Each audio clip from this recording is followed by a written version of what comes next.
Hello guys, स्वागत है आप सभी का आपके अपने channel learn with Amit Sharma में। हम इससे पहले जो 7th क्लास की ज्योग्राफी कर रहे थे उसमें हम 9 चैप्टर पूरे कर चुके हैं। आज उसी को कंटिन्यू करते हुए हम 7th क्लास की ज्योग्राफी का चैप्टर 10 लाए हैं, जो कि 7th क्लास की ज्योग्राफी का लास्ट चैप्टर है, जिसका नाम है life in desert. Life in deserts, रेगिस्तान में जीवन। बात करते हैं इसके इंट्रोडक्शन की। तो introduction to desert ecosystem. Desert are unique ecosystems characterized by extreme temperatures and scarce precipitations. Desert ecosystem का मतलब होता है रेगिस्तानी पारिस्थितिक तंत्र। डेजर्ट आर यूनिक इकोसिस्टम यानी कि जो रेगिस्तान है वो एक अनोखा अनोखा मतलब अद्वितीय पारिस्थितिक तंत्र है। जो डेजर्ट है हमारे, वो क्या है, एक अनोखा पारिस्थितिक तंत्र है, इकोसिस्टम है, जिनकी विशेषता है कैरेक्टराइज्ड बाय एक्सट्रीम टेम्परेचर। यहाँ पे बहुत ही ज़्यादा टेम्परेचर होता है, यानी कि जो तापमान है यहाँ का वो बहुत ज़्यादा होता है। एंड स्केयर प्रेसिपिटेशन, और जो बरसात है वो कम होती है। In this presentation we will explore the fascinating life forms that adapt to these harsh conditions, showcasing their survival strategies and the importance of deserts in our global ecosystem. इस chapter में हम उन सभी आकर्षण यानी कि जो अट्रैक्शन है उन सब का पता लगाएंगे, जो जीवन रूपों का पता लगाएंगे, जो इन कठोर परिस्थितियों में, जो कठोर परिस्थितियाँ हैं यानी कि जो कठिन परिस्थितियाँ हैं, जैसे कहीं पर अगर ज़्यादा टेम्परेचर है तो वहाँ के लोगों के लिए रहने में दिक्कत होती होगी ना, कि कुछ फीचर हैं जो कि जिससे वहाँ पे जो लोग हैं वो सरवाइव कर पाते हैं, उन्हीं के बारे में इस चैप्टर के बारे में हम पढ़ेंगे। उनकी मतलब इतने गर्मी वाले एरिया में रहने के बाद में भी जीवित रहने की जो उनकी जो रणनीतियाँ हैं वो वैश्विक स्तर पर यानी कि पूरे संसार में, पूरे विश्व में पारिस्थितिक तंत्र यानी कि जो इकोसिस्टम है उसमें रेगिस्तानों के महत्व को प्रदर्शित करती हैं। टेम्परेचर में भी सरवाइव कर पा रहे हैं। बात करते हैं कैरेक्टरिस्टिक्स ऑफ डेजर्ट्स। तो deserts are defined by the arid climate, receiving less than 250 mm of rainfall annually. They experience temperature extremes with scorching day and freezing nights. The soil is often sandy and lacks nutrients, making it challenging for many species to thrive. बात करें अगर desserts की जो विशेषताएं हैं यानी कि वहाँ की जो कैरेक्टरिस्टिक्स हैं डेजर्ट्स की, रेगिस्तान जो है उसकी उसकी जो पहचान है वो वहाँ के शुष्क जलवायु यानी कि एरिड क्लाइमेट मतलब शुष्क जलवायु, receiving less than 250 mm rainfall, और वो मतलब लगभग 250 mm रेनफॉल से भी कम क्या साल में वर्षा को क्या करते हैं, लगभग मतलब 250 mm से भी कम वर्षा होती है। The experience temperature extreme which scorching days and freezing night.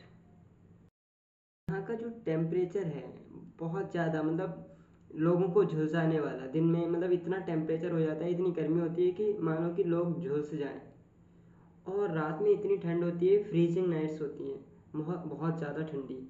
The soil is often Sandy and lakhs nutrients. मिट्टी होती है वहाँ की वो रेतीली होती है, और उसमें जो पोषक तत्व हैं यानी कि जो न्यूट्रिएंट्स हैं उसकी कमी होती है, जिससे क्या होता है, making it challenging for the many species to thrive. जाता है मतलब स्पीसीज मतलब बहुत ज़्यादा जो प्रजातियां हैं, कई सारी प्रजातियां ऐसी हैं जिनको पनपना बहुत मुश्किल हो जाता है। Desert plants such as cacti and succulents have involved unique adaptations to conserve water. रेगिस्तानी पौधे हैं जैसे कि कैक्टस है और रसीले पौधे हैं, पानी को संरक्षित करने के लिए अनोखे अनुकूलन विकास कर चुके हैं। इस तरीके से वो पेड़ होते हैं कि उनमें जो वाटर है वो स्टोर हो जाता है। Their thick waxy skins reduce moisture loss while deep roots help them access underground water resources। उनकी जो मोटी मोम की तरह जो खाल होती है वो क्या करती है, नमी को क्या करती है, कम करती है, जबकि गहरी जो जड़ें होती हैं उन्हें भूमिगत यानी कि जो पानी जमीन से जल मिलता है स्रोतों तक पहुंचने में क्या करती हैं, मदद करती हैं। उनकी मोटी जड़ें क्या करती हैं, उन जो पानी है वो ज़मीन तक पहुंचाने का काम करती हैं। जो थिक स्किन है वो क्या करती है, नमी को कम करती है, मॉइस्चर को कम करती है। और अब ये these plants play a crucial role in the desert food web. जो ये प्लांट्स हैं यहाँ का जो फूड वेब है यानी खाद्य जाल है उसमें बहुत ही ज़्यादा महत्वपूर्ण भूमिका निभाते हैं।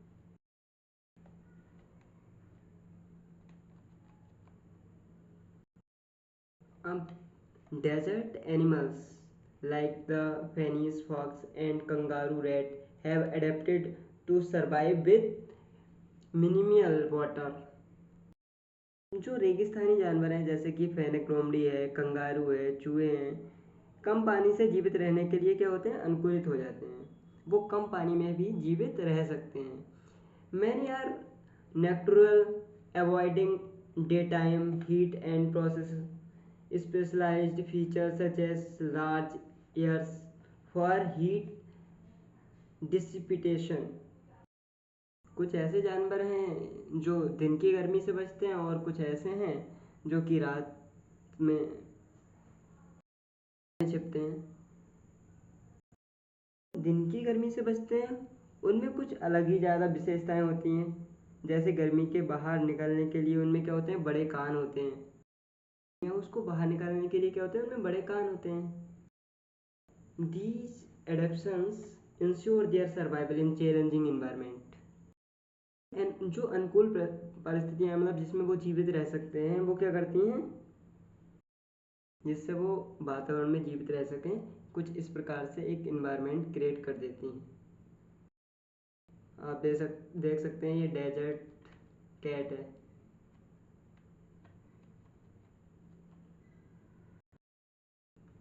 Human impact on desserts.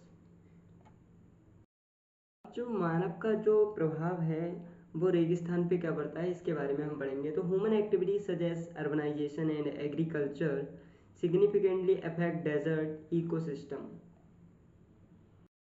अब क्या जो शहरीकरण है और कृषि जैसी मानव गतिविधियां हैं वो रेगिस्तानी पारिस्थितिक तंत्र यानी कि जो इकोसिस्टम है उसको बहुत ही ज़्यादा क्या कर रही हैं, प्रभावित कर रही हैं। Over exploitation of resources leads to desertification. यानी कि जब संसाधनों का ज़्यादा ही दोहन होता है तो क्या होता है, उससे क्या बन जाता है, डेजर्ट का निर्माण होता है। Threatening native species and disputing the delicate balance of these environments. होता है वहाँ की जो मतलब लोकली जो देसी प्रजातियाँ होती हैं उनको बहुत ही ज़्यादा नुकसान होता है और इन पर्यावरणों का नाजुक संतुलन क्या होता है, बिगड़ता है। और इन अद्वितीय अवसरों को संरक्षित करने के लिए क्या होता है, सराहनीय जो अभ्यास हैं वो बहुत ही ज़रूरी है। मतलब कुछ ऐसे काम किए जाने बहुत ज़रूरी हैं जिससे वो सुरक्षित रहें और उन पर कोई भी दिक्कत ना आए। अगर इस चैप्टर के हम कंक्लूजन की यानी कि इससे निष्कर्ष क्या निकलता है, तो इम्पोर्टेंस ऑफ डेजर्ट्स। जो डेजर्ट है, रेगिस्तान है, उनकी क्या इम्पोर्टेंस है। Desert are vital ecosystem that support diverse range of life forms.